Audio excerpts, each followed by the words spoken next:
Hi, I'm Liliana. 6 months ago, I thought I had it all figured out. I was 28, married to the love of my life, Marcus, for 2 years and 12 weeks pregnant with our first child. Life was perfect, or so I thought. Liliana, sweetheart, you look exhausted, my mother-in-law Diane said as she placed a steaming cup in front of me during our weekly Sunday dinner. I brought you some special herbal tea. It's supposed to help with pregnancy fatigue. I looked at the cup, then at Marcus, who was helping his dad with the grill outside. That's so thoughtful, Diane. What's in it? Oh, just some natural ingredients, she said, waving her hand dismissively. My grandmother used to make it. Completely safe for pregnancy, I promise. Better than all those chemicals in regular tea. My best friend Sarah had warned me about Diane. She's too involved, Lily, Sarah had said over lunch the week before. The way she talks about Marcus, it's like, I don't know, possessive? She's just a devoted mother, I'd replied, defending her. Now, sitting in Diane's immaculate kitchen, I took a sip of the tea. It tasted bitter, earthy.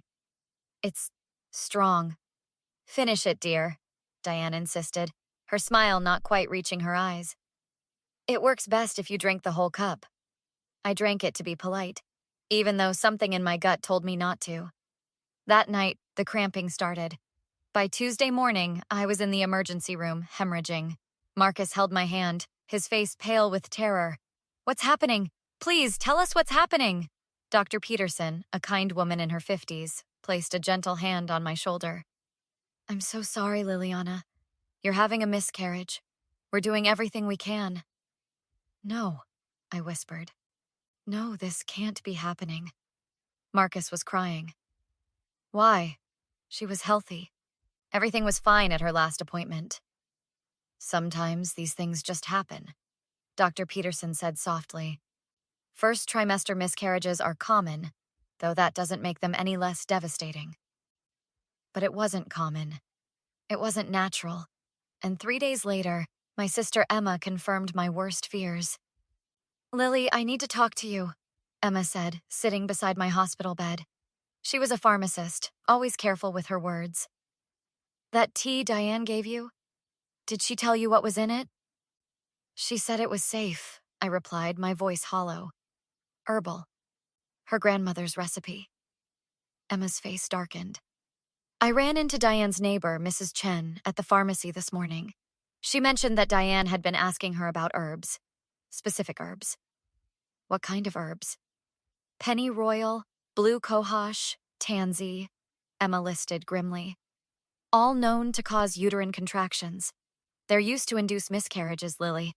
They're dangerous. My blood ran cold.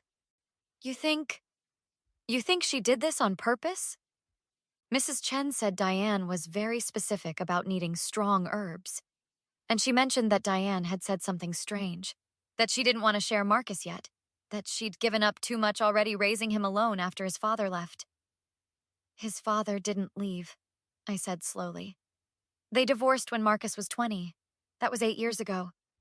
Emma grabbed my hand. Lily, I think you need to talk to Marcus. And maybe talk to a lawyer. You're insane! Marcus shouted when I told him 2 days later. My mother would never do something like that. Marcus, please, just listen to me, I pleaded, still weak from the hospital. Emma found out what those herbs do. Your sister is paranoid. Mom brought you tea to help you feel better. Then why did she ask Mrs. Chen about herbs that cause miscarriages? I demanded. Marcus froze. What? Mrs. Chen told Emma, your mother specifically asked about herbs known to terminate pregnancies. That's a coincidence. Maybe she was researching what to avoid. Stop defending her! I cried. Our baby is dead, Marcus. Don't you want to know why? He sank onto the couch, his head in his hands. I can't believe this. I won't believe this. I called Mrs. Chen myself that afternoon. Oh, Liliana, dear, the elderly woman said kindly. I'm so sorry about your loss. When I heard, I felt sick. I should have said something sooner. Mrs. Chen, please tell me exactly what Diane said to you. She came over about 3 weeks ago, Mrs. Chen recalled. She said she needed advice about herbs. I used to be an herbalist in China, you see. She asked about pennyroyal first. I told her that was dangerous, especially for pregnant women. She said, "That's exactly what I need to know." She said that? Those exact words? Yes. Then she asked about blue cohosh and tansy. I warned her those could cause serious harm to a pregnancy. She thanked me and left. I thought, well, I thought she was being careful about what to avoid around you. Did she seem concerned? Worried? Mrs. Chen hesitated. No, dear. She seemed determined, focused. It made me uncomfortable, but I didn't think, oh, I should have called you. Next, I contacted our server from that Sunday dinner, Jessica. She worked at a restaurant Marcus and I frequented. Liliana, I heard about the baby. I'm so sorry, Jessica said when I called her. What can I do? Jessica, you were working a private party at the house across from Diane's that Sunday, right? Did you see or hear anything? Actually, yes, Jessica said slowly. I was setting up outside, and I heard Diane on her phone in her backyard. She was talking to someone about you. My heart raced. What did she say? She said, "This will solve everything. He'll see that having a family right now is too much stress. He'll come back to me where he belongs." I didn't think much of it then, but now... Did she say anything else? She mentioned the tea. She said, "I've been preparing it all week. The dosage should be enough." Liliana, I'm so sorry. I should have realized. You didn't know, I said, though my hands were shaking. Would you be willing to give a statement to the police? Absolutely. That woman needs to face consequences. I called Sarah next. I'm coming over, Sarah said immediately. And Lily, I need to tell you something. Remember when Diane offered to throw you a baby shower? Yes, but I told her we weren't ready to celebrate yet. She told my mom at the grocery store that she wasn't going to let you trap Marcus with a baby, Sarah said angrily. She said Marcus deserved better than being chained down at his age. My mom thought she was just being a difficult mother-in-law, but Lily, what if she meant it? When Sarah arrived, Marcus was there too. His face was drawn. I talked to my mom, he said quietly. And? She denied everything. Said Mrs. Chen must be confused. That Jessica misheard. That everyone's trying to blame her for a natural tragedy. He looked at me with tears in his eyes. But she wouldn't look at me, Lily. My whole life, she's never been able to lie to my face. She kept looking away. What are we going to do? I asked. Sarah spoke up firmly. We're going to the police. We're getting justice. We confronted Diane at her house 5 days later with Detective Morrison present. This is ridiculous, Diane shrieked when she opened the door to find us and the police. Marcus, how could you do this to me? How could I? Marcus stepped forward, his voice shaking. How could you? Did you give Liliana herbs to cause a miscarriage? Of course not. I would never. Mrs. Chen said you asked her specifically about pennyroyal and blue cohosh, Detective Morrison interjected calmly. She's willing to testify to that. Diane's face paled. I was researching what to avoid, to keep Liliana safe. Then why did you tell her? That's exactly what I need to know when she warned you they were dangerous, I demanded. I didn't say that. Jessica Reeves heard you on the phone talking about dosage, Marcus said, his voice breaking. About how this would solve everything and I'd come back to you. She misheard. She's lying. They're all lying? I stepped forward. Mrs. Chen, Jessica, Sarah's mother, they're all lying? Or are you the liar, Diane? You don't understand. Diane's composure cracked. He was mine first. I raised him alone. I sacrificed everything for him. He's not yours, I shouted. He's a grown man. He's my husband. You trapped him, Diane screamed. Getting pregnant so fast, making him think he had to stay with you. He was happy before you came along. Marcus looked like he'd been slapped. Mom, is that really what you think? I gave you everything, Marcus, Diane said, her voice turning pleading. Your father left us. I dedicated my entire life to you. And then she showed up and suddenly I wasn't enough anymore. You barely call. You spend every holiday with her family because you made her feel unwelcome, Marcus yelled. Because you criticized everything she did. Because you couldn't let me be happy. I just wanted my son back, Diane whispered. So you killed my baby? I said, my voice deadly calm. You murdered my child to get Marcus back? It wasn't a baby yet, Diane said desperately. Just a few weeks along. You could have more. The slap came before I could think. My hand connected with her face and she stumbled back. You monster, I breathed. You absolute monster. Mrs. Ramirez, please step back, Detective Morrison said, though his eyes showed he understood. Diane touched her cheek, her eyes wild. You bitch. You hit me. I'll have you arrested. You killed my baby and you're worried about a slap? I laughed bitterly. Go ahead. Call the cops. Oh, wait, they're already here. I want her arrested for assault, Diane pointed at me. She attacked me. And we'll be taking you in for questioning regarding the death of an unborn child through poisoning, Detective Morrison said. We have witness statements, and we'll be getting a warrant for your phone records and a search of your home for the herbs in question. Diane's face crumbled. Marcus, please. You're my son. Don't let them do this. Marcus looked at her with disgust. You stopped being my mother the moment you hurt my wife and killed my child. I did it for you, Diane screamed.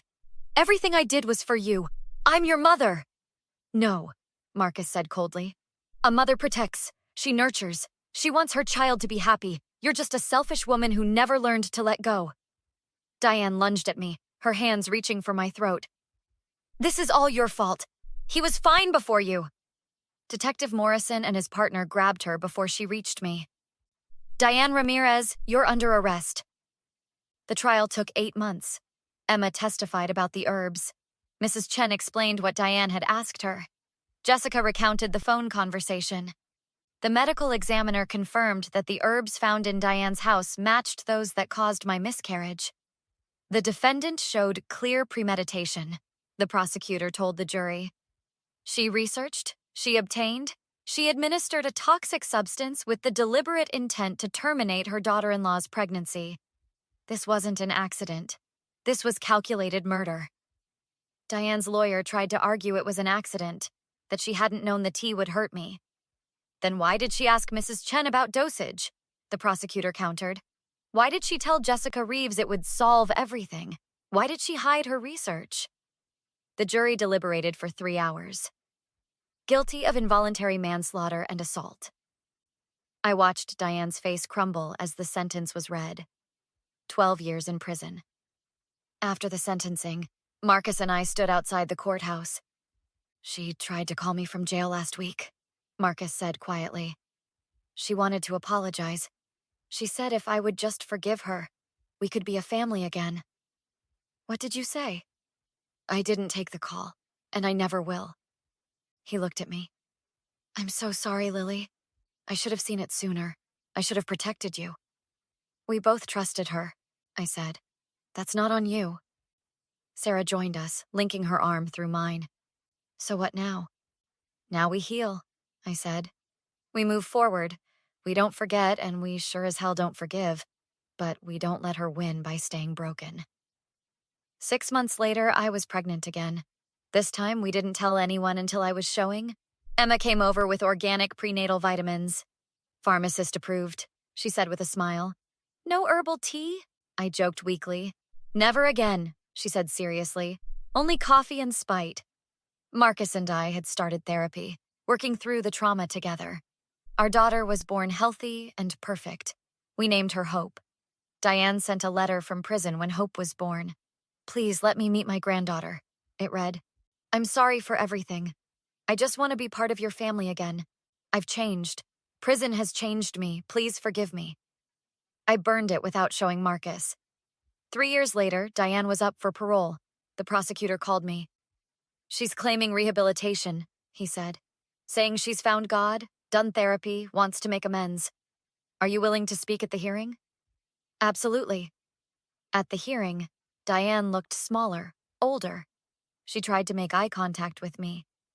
I stared through her. I'm a changed woman, Diane told the parole board. I've done the work.